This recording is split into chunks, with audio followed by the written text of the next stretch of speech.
Law number 11, the law of balance. Things seem to naturally go well for a while, and then things seem to go badly. This is the law of cycles, where nature is seemingly a disinterested observer with no concern for your well-being. But this is not the case. Everything that happens in this universe is based on your thoughts and the collective thoughts of all sentient beings.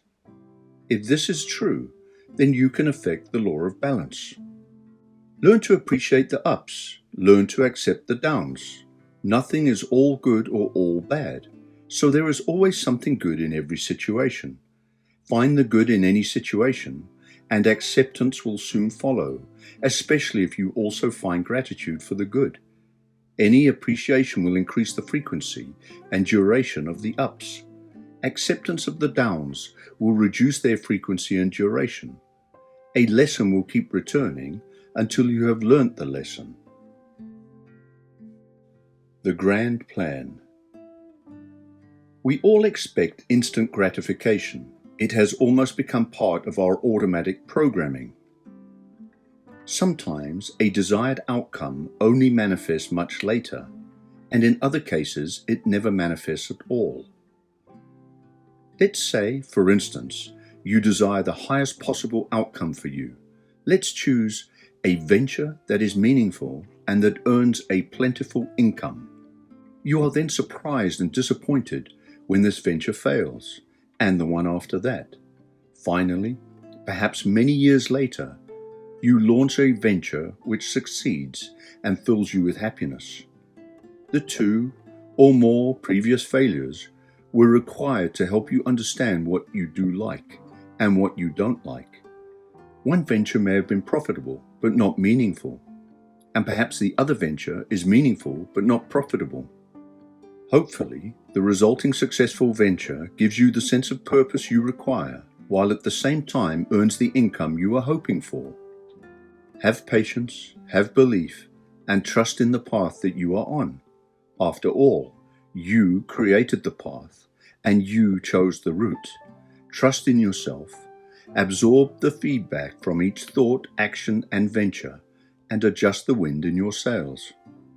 When we allow our conscious mind to manage the challenge of everyday life, this leads to frustration and a lack of fulfillment when things do not go according to plan. And they will not go to plan most of the time, because your conscious mind is imperfect in that it completely misunderstands the nature of this universe. But what if they were going to plan? Perhaps not your conscious plan, but the gentle and balanced delivery of something far greater than you or me. A bird knows how to fly and does not sit worrying where its next meal is coming from.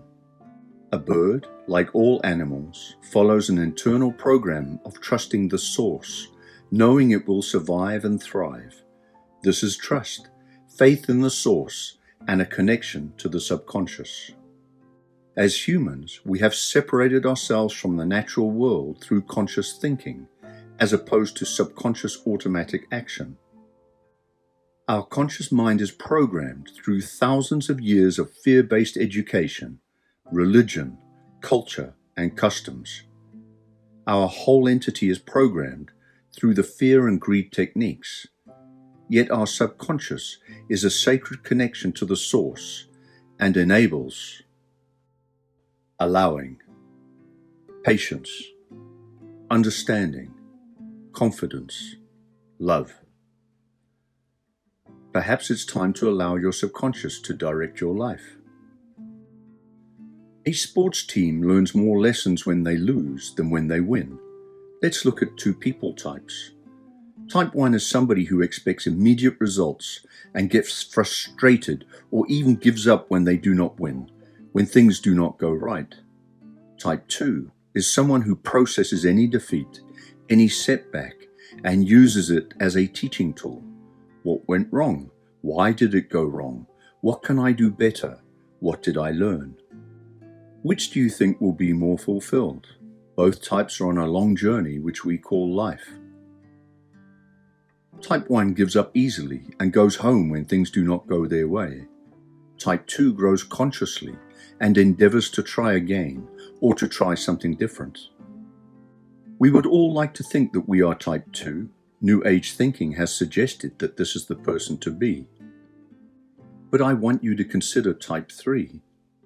This person is confident in the process of life, believes that everything happens for a reason, manages their disappointment when things go wrong, and rarely loses their sense of happiness. Let's assume that everything happens for a reason. This is true, and the reason is because your thinking created it. The outcome you experience is a direct effect of your thoughts. Every human being is a miracle. You are the universe's most fantastic creation, the only entity able to create sentient life. You are the pinnacle of creation. Although you are limitless, you still have the programming that suggests you are limited. But you now realize the falseness and limitation of the programming, and you are starting to undo it, starting to chip away at the marble to expose your naked brilliance. Soul contract. If, for example, you want to attract abundant wealth into your life and are consciously trying to manifest it, but your soul contract was to experience scarcity and poverty, then there is a paradox. Our soul contract is subconscious, and our wishes and desires are conscious. We know our subconscious is many times more powerful than our conscious. In which case, which one do you think will send a stronger signal to the universe? If our goal in life is to find and achieve ascendancy through consciousness, and we recognize that most requests we make are for material things in our life, then we can appreciate that this is incongruent. The bottom line is, allow the universe, your subconscious mind, to take care of your needs and not your wants. Our balanced universe. In quantum physics, entangled particles, even when separated by great distances, remain connected so that actions performed on one particle have an immediate and automatic effect on the other. This is the phenomenon that Einstein called spooky action at a distance. A typical experiment splits photons into entangled pairs. If the one photon spins in a clockwise fashion, then the other will spin in an anti-clockwise motion. Whatever action is performed on the first particle, the other particle imitates, but in an opposite way. Not only does this show interconnectedness, but it also demonstrates the concept of balance. For each and every action, there is an equal and opposite reaction. Even matter has antimatter. At the basis level of energy, there exists balance and duality. Take note that these particles could be separated by vast distances, yet still behave the same way. Our conscious mind is limited with Newtonian thinking. Our subconscious mind is alive with quantum understanding. The nature of the universe we live in is balance. Don't forget that life is in balance, and according to your Newtonian conscious mind, there is a grand plan. For you to receive something, you must release something, or give something up, or not receive something that was intended for you. Be careful what you ask for.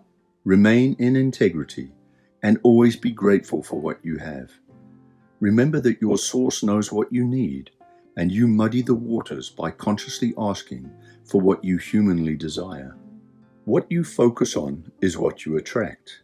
If you think of 10 things in your life, probably 8 are good and 2 are bad. Then why do you spend so much time and energy focusing on the 2 bad things? Remember that what you focus on is what you attract. Train yourself to rather focus on the 8 good things along with gratitude. You will automatically attract more good things into your life. The laws of cycles, balance, and gratitude are inextricably linked. This is the triumvirate of creation.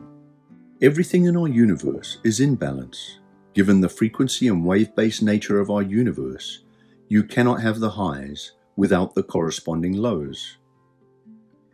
There is one exception to this: vibrational consciousness. If you were able to maintain an absolute aura of love and gratitude, for instance, there would not necessarily be a corresponding low. If we had absolute faith in what we believed, we would create that. How we live our life and our homeostasis affects our vibration level. For instance, asceticism is a lifestyle of Spartan-like deprivation and is not beneficial, as this behavior vibrates at a lower level. Depriving oneself is a fear of something. For instance, look at dieting. We diet because of a fear of being rejected. We deprive ourselves for fear of getting fat. We live life in love and fear. Again, this is part of the balance we perceive. Each of us has a natural appetency, a requirement to fulfill the wants of a living organism. We should pursue this, but be conscious of the ramifications of our choices. And whenever we make a bad choice, follow the philosophy of there are no mistakes, only feedback. But there is only love. Everything else is a figment of our low vibrational human consciousness. Accept the lesson, reprogram your mind, and make better choices. Let go of guilt, regret, and shame. These are low vibrational energies. When we see or experience something, we have created that thing or that experience. Because of our balanced and quantum universe, your act of observing also creates its opposite. Like Schrodinger's cat is alive and dead at the same time. Like observing entangled particles, whatever I do to particle A, particle B does the same thing, but in the opposite direction. Duality and balance. Total balance already exists, but gets skewed by our human perception. For instance, in the previous video, we discussed the law of perception. We judge things to be hot and cold, left and right, up and down, but everything is relative, and these items are not polar opposites, but rather the opposite element of the same thing. Nothing is all good or all bad. We perceive good and bad as being the opposite ends of a continuum. But this is not correct. It looks more like this. All outcomes exist. We can see that good and bad are two sides of the same coin. You have decided that something is good, for example, but this is relative. It is good to you based on your consciousness. The inherent nature of this universe for balance dictates that all outcomes exist, but you have perceived only one of these outcomes, and you call that reality. Yet if your circumstances were to change, or your consciousness elevated, you might well perceive a different part of this circle of perception. If all outcomes exist, then your sole purpose is to focus on the best of everything. When you understand this, you start to realize that you create the balance in your life.